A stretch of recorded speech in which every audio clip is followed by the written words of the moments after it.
إن الحمد لله نحمده ونستعينه ونستغفره ونستهديه ونعوذ بالله من شرور أنفسنا ومن سيئات أعمالنا إنه من يهده الله فلا مضل له ومن يضلل فلا هادي له أشهد أن لا إله إلا الله وحده لا شريك له وأشهد أن محمدا عبد الله ورسوله لا نبي ولا رسول بعده اللهم صل وسلم وبارك عليه وعلى آله وأصحابه ومن تبعهم بإحسان إلى يوم القيامة عباد الله أوصي نفسي وإياكم بتقوى الله وطاعته فقد فاز المتقون اتقوا الله حق تقاته ولا تموتن إلا وأنتم مسلمون. Hadirin jamaah Jumat yang insyaallah mudah-mudahan kita semua senantiasa diberkahi dan dirahmati oleh Allah Subhanahu wa taala. Bersyukur kehadirat Allah Jalla Jalaluhu Subhanahu wa taala atas karunia taufik dan hidayahnya. Mudah-mudahan kumpulnya kita di masjid yang mulia ini mudah-mudahan menjadi asbab turunnya hidayah, menjadi asbab turunnya rahmat dari Allah, dan menjadi asbab dosa-dosa kita semua diampuni oleh Allah Jalla Jalaluhu Subhanahu wa ta'ala. Salah satu keberkahan kita di hari Jumat ini adalah senantiasa dikabulkan doa-doa kita oleh Allah Subhanahu wa ta'ala.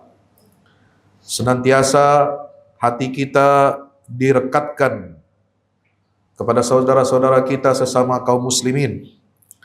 Karena berkumpulnya kita di hari Jumat ini menunjukkan ketaatan, ketundukan dan kepatuhan kita kepada Allah Rabbul Jalal. Dialah Allah yang menyatukan hati-hati orang-orang yang beriman. Wa allafa baina qulubihim law anfaqta ma fil ardi jami'an ma allafta bainahum. Dialah Allah yang telah menautkan dan menghimpun hati di antara orang-orang yang beriman. Tidak bisa dan tidak mudah bagi kita untuk menghimpun sekian banyak orang, untuk menyisihkan, meluangkan waktunya, untuk meninggalkan kesibukan-kesibukan dunianya. Yang bisa kita lakukan pada hari-hari biasa, jam-jam makan, jam istirahat, jam tidur, tetapi kita dikumpulkan oleh Allah Subhanahu wa ta'ala.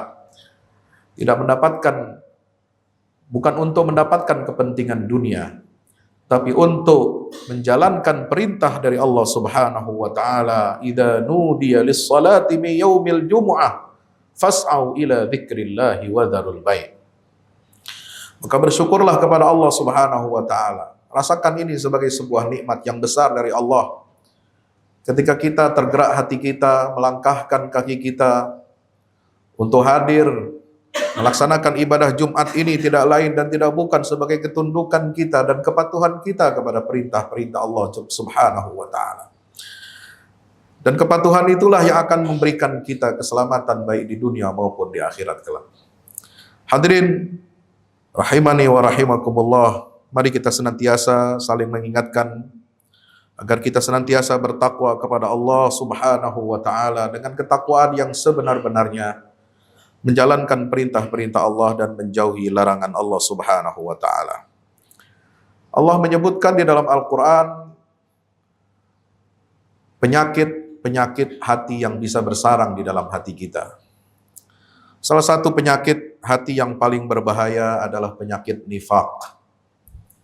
Penyakit nifaq ini penyakit di mana disebutkan oleh para ahli bahwa kita memiliki dua kepribadian. Ada split personality, kepribadian ganda yang sangat berbahaya. Di satu sisi menunjukkan kita ini sebagai muslim, kita sebagai mukmin yang beriman percaya kepada Allah. Secara lahiriahnya kita mengucapkan dua kalimat syahadat.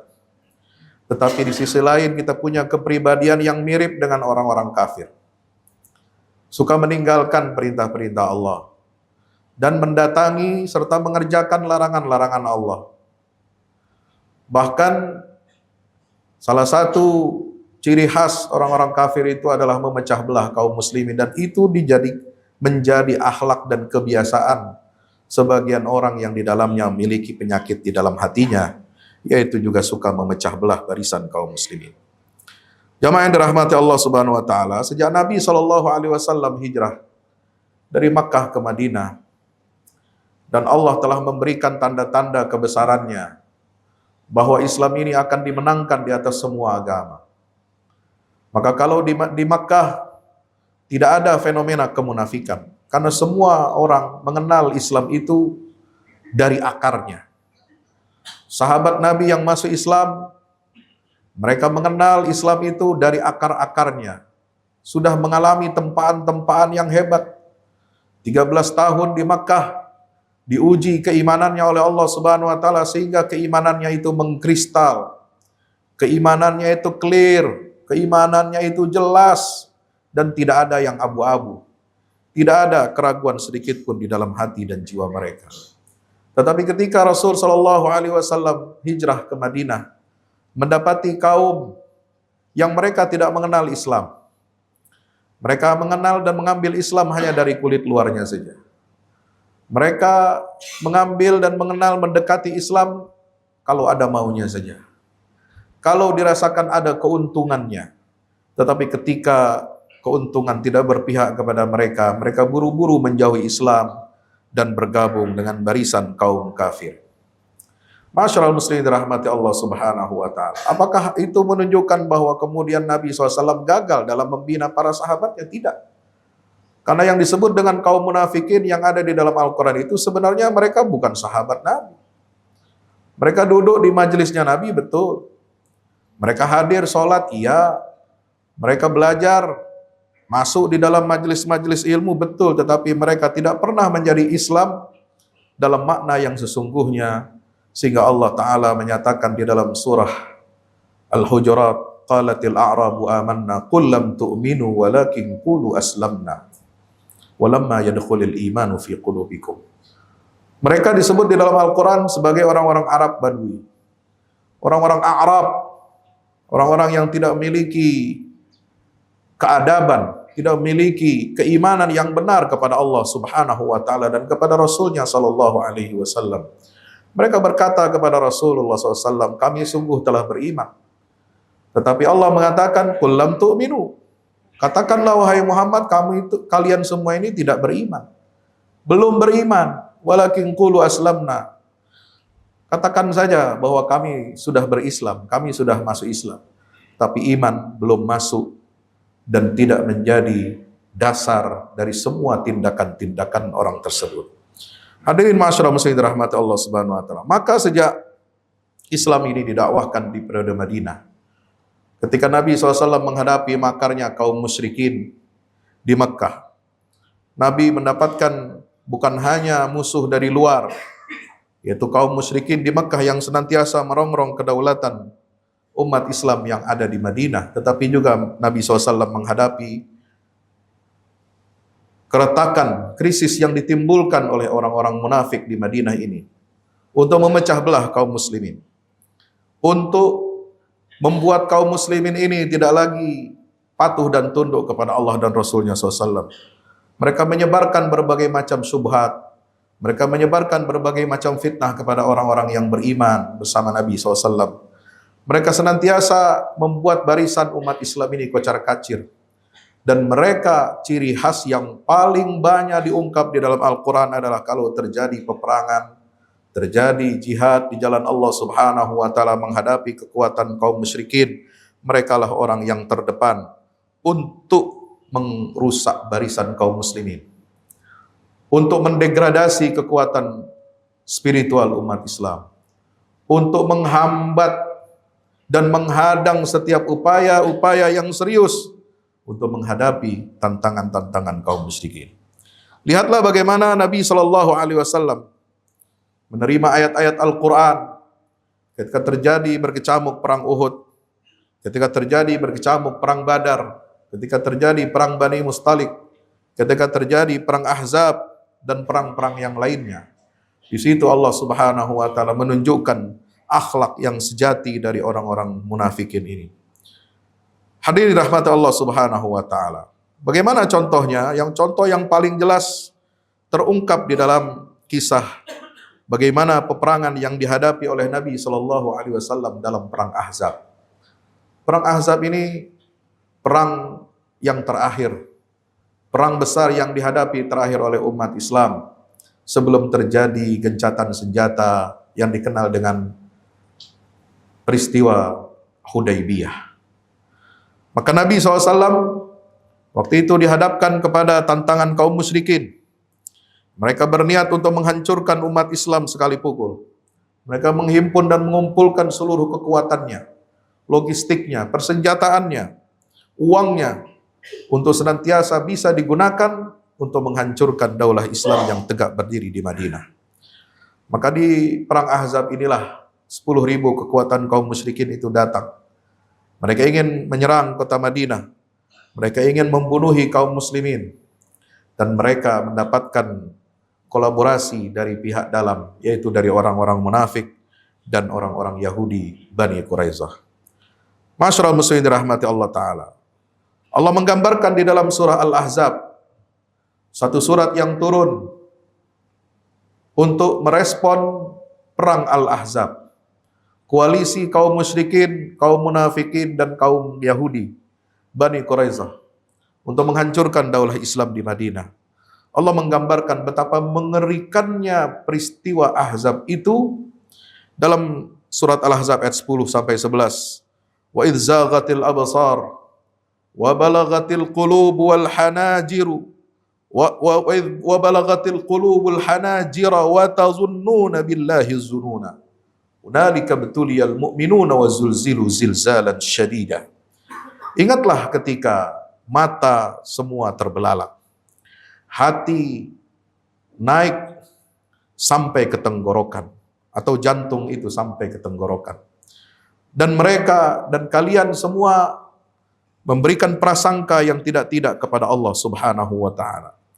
Pada saat itulah ibtuliyal mu'minun, orang-orang yang beriman diuji oleh Allah Subhanahu wa ta'ala, wa zulzilu zilzalan syadida, dan mereka digoncangkan kakinya dengan kegoncangan yang sangat besar. Hati mereka terguncang, bukan hanya karena sebab banyaknya pasukan kaum musyrikin yang ingin menelan dan menenggelamkan kota Madinah dengan lautan darah, tetapi juga mereka menghadapi perang opini, perang urat saraf yang dilancarkan oleh kaum munafik dan orang-orang Yahudi di Madinah, yang semakin membuat mereka lemah untuk menghadapi peperangan yang menjadi sebuah kepastian. Apa yang dilakukan oleh orang munafik di Madinah?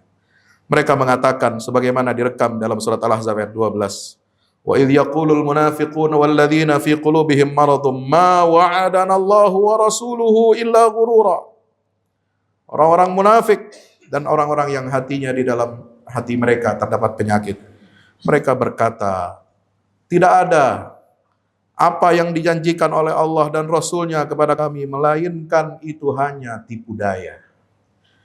Orang munafik menghina dan melecehkan janji Allah Subhanahu wa ta'ala untuk menimbulkan fitnah di tengah-tengah umat Islam. Mereka berkata, Muhammad dahulu menjanjikan kita akan menang melawan kekaisaran Persia dan Romawi. Padahal hari ini kita tidak bisa aman dari serangan musuh yang kekuatannya masih jauh di bawah kekuatan Persia dan Romawi. Bahkan kita untuk buang hajat saja ketakutan. Nabi SAW ketika menghadapi perang Ahzab, beliau perintahkan para sahabatnya di Madinah untuk menggali parit. Dan ketika menggali parit ini hampir selesai proyeknya, ada satu batu yang besar menghalangi penggalian parit itu. Yang kalau ini tidak dihancurkan, maka batu itu akan menjadi tempat menyeberang pasukan kaum musyrikin untuk masuk ke Madinah. Maka Nabi SAW menghancurkan batu itu dengan pukulan besi sebanyak 3 kali. Yang pertama, beliau kemudian mengucapkan takbir setelah melihat kilatan yang besar. Aku telah melihat benteng-benteng istana negeri Persia ditaklukkan dan aku telah diberikan kunci perbandaraannya oleh Allah. Di pukulan yang kedua ketika hancur batu itu, Rasul sallallahu alaihi wasallam menyatakan, Allahu Akbar, aku telah melihat benteng-benteng istana kekaisaran Romawi telah ditaklukkan dan aku telah diberikan kunci-kunci perbandaraannya dari Allah Ta'ala. Dan yang ketiga, aku telah melihat benteng-benteng dan kota-kota yang ada di negeri Yaman telah hancur dan aku diberikan kunci perbandaraannya. Kata-kata Nabi Muhammad inilah nubuat yang kemudian terbukti dengan jelas setelah Nabi Shallallahu Alaihi Wasallam wafat, itu dijadikan alat untuk perang urat saraf, untuk menghina Allah dan Rasulnya Shallallahu Alaihi Wasallam, karena orang munafik memang tidak pernah percaya kepada wahyu Allah, tidak pernah percaya kepada janji Allah untuk memberikan kemenangan kepada umat Islam ini. Mereka tidak akan pernah percaya walaupun mengucapkan 2 kalimat syahadat. Maka Allah Ta'ala mengatakan, mengutip perkataan mereka, dan ini terekam dibaca oleh kita sampai hari kiamat. Orang-orang itu selalu berkata, tidak ada janji Tuhan, janji Rasul yang diberikan kepada kita kecuali hanya tipu daya belaka. Yang kedua, apa yang Allah ungkapkan kepada baginda Rasul SAW dan umat beriman, yaitu ketakutan mereka untuk berperang. Mereka adalah orang-orang yang sangat penakut. Dan Al-Quran menggambarkannya dengan penuh perhatian. Di dalam ayat 19 surat Al-Ahzab, Allah Ta'ala berfirman, فَإِذَا جَاءَ الْخَوْفُ رَأَيْتَهُمْ يَنْظُرُونَ إِلَيْكَ تَدُورُ أَعْيُنُهُمْ كَالَّذِي يُغْشَى عَلَيْهِ مِنَ الْمَوْتِ فَإِذَا ذَهَبَ الْخَوْفُ سَلَقُوكُمْ بِأَلْسِنَةٍ حِدَادٍ أَشِحَّةً عَلَى الْخَيْرِ. Jamaah yang dirahmati Allah Subhanahu wa Ta'ala, apabila datang ketakutan, rasa takut di dalam jiwa mereka, ketika mereka melihat pasukan musuh yang besar, ra'aitahum yanzuruna ilaika taduru a'yunuhum kalladhi yughsha 'alaihi minal maut. Engkau wahai Muhammad akan melihat dan telah melihat bagaimana perangai perilaku orang-orang munafik itu. Mereka melihat kepadamu wahai Muhammad SAW, mata mereka berputar-putar seperti orang yang ketakutan atau diliputi kematian. Yahsabunal ahzaba lam yadhhabu wa iyatil ahzabu yawaddu law annahum baduna fil a'rab yas'aluna an ambaikum. Mereka mengira bahwa pasukan-pasukan sekutu itu tidak akan pergi atau tidak akan meninggalkan medan pertempuran, dan sementara apabila pasukan-pasukan sekutu itu datang, mereka menginginkan seandainya mereka tetap berada di kemah-kemah di perkampungan mereka dan bertanya-tanya tentang kondisi kalian. Apakah kalian menang atau kalah? Jamaah yang dirahmati Allah Subhanahu wa Ta'ala. Tetapi kalau rasa takut itu telah pergi dari diri mereka, maka Allah Ta'ala menyatakan, فَإِذَا ذَهَبَ الْخَوْفُ, jika perang sudah berakhir, jika perang sudah berhenti, salakukum bi'alsinatin hidad, mereka pun tetap akan mengucapkan, mengumbar kata-kata dan tuduhan-tuduhan, fitnah-fitnah dengan lisan-lisan yang tajam, asyihatan 'alal khair, sebagai bukti bahwa mereka adalah orang-orang pengecut, sebagai bukti bahwa mereka adalah orang-orang yang kikir terhadap kebaikan dan kebenaran. Masyaallah muslimin yang dirahmati Allah Subhanahu wa Ta'ala, tidak sedikit fenomena ini kemudian ada kita dengar awalnya sayup-sayup, tapi kemudian mencuat di berbagai media sosial kita. Ada di antara orang-orang beriman yang mengaku beriman, ada di antara orang-orang yang mungkin berada di dalam barisan kaum muslimin, menakut-nakuti kita atau memberikan sebuah tanggapan terhadap jihad yang dilakukan oleh saudara-saudara kita di Palestina, bahwa para pejuang Palestina itulah yang menyebabkan kehancuran, dan mereka tidak pernah mempertanyakan kenapa kehancuran itu terjadi. Bukankah itu terjadi karena perilaku para penjajah? Bukankah kehancuran dan pembunuhan, pembantaian itu terjadi karena ulah penjajah dan agresor? Bukankah mereka mempertahankan diri, mempertahankan umatnya, mempertahankan rakyatnya, mempertahankan harga diri umat Islam ini, dan mempertahankan tanah air mereka? Kenapa pula pejuang-pejuang mujahid ini yang menjadi tertuduh harus bertanggung jawab terhadap semua kehancuran yang ditimpakan dan dirasakan oleh rakyat Palestina? Saudara yang dirahmati Allah Subhanahu wa taala. Yang ketiga, kebiasaan orang-orang munafik ini. Di dalam surat Al-Ahzab ini terekspos bahwa mereka senantiasa mencari-cari dalih, mencari alasan untuk tidak ikut serta dalam pertempuran. Dan untuk kembali ke Madinah dengan alasan apa? Rumah-rumah mereka terbuka terhadap musuh. Kalau mereka tidak kembali ke Madinah, maka rumah mereka akan diserang. Maka rumah mereka tidak ada perlindungan.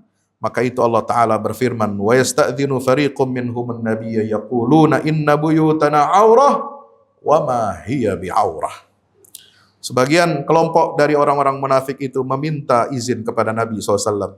Seraya berkata, sungguh rumah-rumah kami tidak ada perlindungan. Kalau tidak ada kami kembali ke Madinah, maka rumah-rumah kami ini akan kosong tanpa perlindungan sama sekali. Iyuriduna illa firara. Tapi Allah Subhanahu wa taala mengekspos apa yang ada di dalam hati mereka. Tidaklah apa yang mereka kehendaki dan inginkan itu kecuali hanya karena lari dari pertempuran. Yang keempat, hadirin rahmati Allah Subhanahu wa taala. Mereka senantiasa memberikan atau memprovokasi orang-orang yang beriman untuk meninggalkan saf perjuangan, untuk kembali ke Madinah dengan alasan bahwasanya bahaya dan ancaman itu tidak akan selesai dengan perjuangan di jalan Allah Subhanahu wa taala. Maka mereka mengatakan, wa idz qala ta'ifatun minhum ya ahla Yathrib la muqama lakum farji'u. Di surat Al-Ahzab ayat 13. Sebagian orang-orang munafik itu berkata, wahai para penduduk Yathrib, ketika nama Yathrib sudah diganti oleh Nabi SAW dengan Al-Madinah Al-Munawwarah, tetapi orang-orang munafik ini senantiasa memendam kebencian kepada nama yang diberikan oleh baginda Rasul SAW. Nama saja mereka enggak suka. Apa yang sudah diganti oleh Rasul SAW, Madinah dengan Madinah Al-Munawwarah, kota yang berkilau, yang bertabur cahaya dari Allah Subhanahu wa taala, tidak mau mereka gunakan. Mereka selalu mengatakan, ya ahla Yathrib, wahai penduduk Yathrib. Yathrib itu artinya adalah kesialan. Yathrib itu artinya penyakit. Yathrib itu artinya ketidakberuntungan.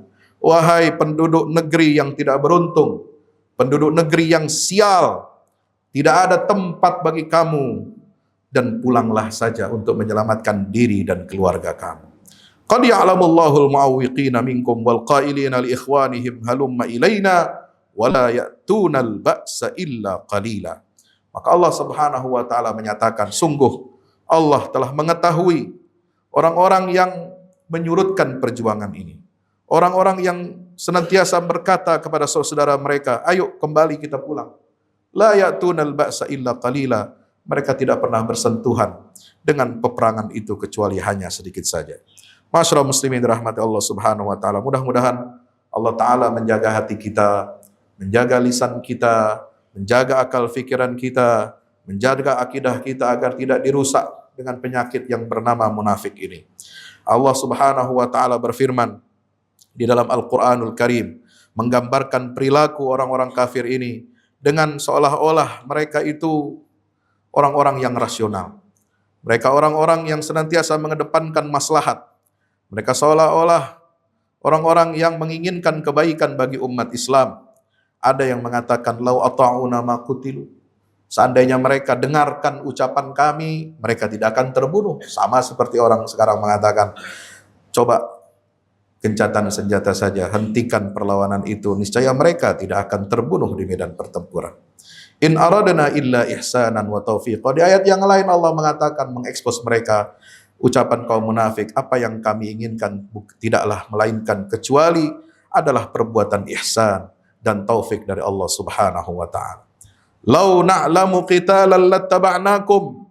Law istata'na la kharajna ma'akum, dan segala macam alasan-alasan yang telah mereka ungkapkan itu semua jelas di dalam Al-Qur'anul Karim. Mudah-mudahan Allah Subhanahu wa taala menerima iman dan Islam kita, menjadikan kita sebagai tentara-tentara Allah yang baik, tentara Allah yang saleh, yang senantiasa taat kepada Allah dan Rasul-Nya, taat kepada Allah dan Rasul-Nya, dan kepada ulil amri, yang senantiasa istiqamah mengikuti dan taat kepada perintah Allah dan menjunjung tinggi sunnah Nabi kita Muhammad SAW. Barakallahu li wa lakum fil Qur'anil azim, wa nafa'ani wa iyyakum bima fihi minal ayati wa dzikril hakim, fastaghfiru innahu wal ghafurur rahim.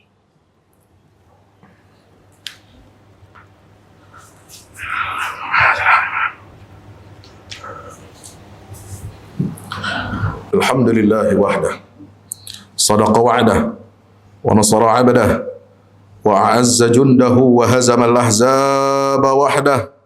Asyhadu an la ilaha illallah wahdahu la syarika lah, wa asyhadu anna Muhammadan abduhu wa rasuluhu la nabiyya wa la rasula ba'dah. Allahumma salli ala Muhammad wa ala ali Muhammad. Wassalatu wassalamu alayka ya Rasulullah. Ibadallah, ittaqullah haqqa tuqatih wa la tamutunna illa wa antum muslimun. Jamaah kaum muslimin rahmati Allah Subhanahu wa taala. Saya akan mengutipkan bagian dari buku yang berjudul Khulasatu Qissati Filastin min Judhuris Sahyuniyah ila Tufanil Aqsa. Kronik sejarah Palestina dari sejak berdirinya Zionisme sampai perang Taufan Al-Aqsa, yang ditulis oleh seorang penulis yang bernama Muhammad Ilhami. Beliau mengatakan di dalam bagian bukunya ini, dengan demikian Palestina itu jatuh, dan pengkhianatan para kolaborator tidak kalah besar dibandingkan dengan Zionis atau penjajah itu, seperti yang dikatakan oleh Syekh Abdullah Azzam, bahwa orang-orang Yahudi menerima dalam waktu 5 bulan lebih dari 5 kali lipat apa yang mereka kuasai selama 50 tahun. Apa yang menjadi fakta? Sebelum tentara Arab masuk, orang Palestina masih menguasai lebih dari 93% tanah mereka. Tapi begitu tentara Arab mundur pada perang tahun 1948, orang-orang Yahudi telah menguasai 78% tanah Palestina. Ini adalah gambaran yang sangat mengejutkan, kata penulis itu. Tapi cukup dengan Anda mengetahui, ini catatan sejarah, tidak ada satupun pertemuan konferensi Arab di markas Liga Arab mengenai Palestina pada saat itu, tahun 40-an, kecuali ada seorang jenderal Inggris, Clayton, yang selalu mengawasi dan memandu pertemuan serta keputusan-keputusannya, sehingga dengan itu dia berhasil merebut dukungan Arab untuk konspirasi kolonialnya di Palestina. Saudara yang dirahmati Allah Subhanahu wa taala, maka ada seorang pakar politik internasional dari Kuwait, Dr. Abdullah An-Nafisi, mengatakan, segera umumkan saja kota Al-Quds, Yerusalem itu sebagai ibu kota kelompok Ikhwanul Muslimin, agar pemimpin-pemimpin negara Arab detik itu juga mereka akan bergerak mengirimkan tentara untuk membebaskan kota Al-Quds itu. Maka benar fatwa yang telah dikeluarkan dalam resolusi jihad ketika kita akan mempertahankan Republik Indonesia pada tahun 1945, di antara fatwa resolusi jihad yang dikeluarkan oleh Kiai Hasyim Asy'ari tanggal 22 Oktober 1945, ada poin, ada fatwa yang mengatakan siapa saja orang pribumi yang berkhianat, berkolaborator dengan penjajah dan tentara sekutu untuk mengusir tentara Belanda dan sekutu itu, maka pengkhianat ini wajib untuk dipenggal atau dihukum mati. Mudah-mudahan Allah Ta'ala berikan keselamatan kepada kita semuanya, dijauhkan dari sifat-sifat munafik. Allahumma salli ala Muhammad wa ala ali Muhammad. Salatu wassalamu alaika ya Rasulullah. Alhamdulillahi rabbil alamin. Allahumma salli ala Sayyidina Muhammadin fil awwalin, wa salli ala Sayyidina Muhammadin fil akhirin, wa salli wa sallim ala Sayyidina Muhammadin fil mala'il a'la ila yaumiddin. Allahumma ighfir lil muslimin wal muslimat wal mu'minina wal mu'minat al ahya'i minhum wal amwat, innaka ya rabbana sami'un qaribun mujibud da'awat. Allahumma ansuril Islam wa 'izzal muslimin وعلي بفضلك كلمة الحق إلى يوم الدين. اللهم انصر من نصر الدين واخذل من خذل المسلمين. اللهم أرنا الحق حقا وارزقنا اتباعه، وأرنا الباطل باطلا وارزقنا اجتنابه. ربنا ظلمنا أنفسنا وإن لم تغفر لنا وترحمنا لنكونن من الخاسرين ربنا لا تزغ قلوبنا بعد إذ هديتنا وهب لنا من لدنك رحمة إنك أنت الوهاب ربنا آتنا في الدنيا حسنة وفي الآخرة حسنة وقنا عذاب النار وصلى الله على سيدنا محمد وعلى آله وصحبه وبارك وسلم والحمد لله رب العالمين وأقم الصلاة. Assalamualaikum. Bersama Saling Sapa TV.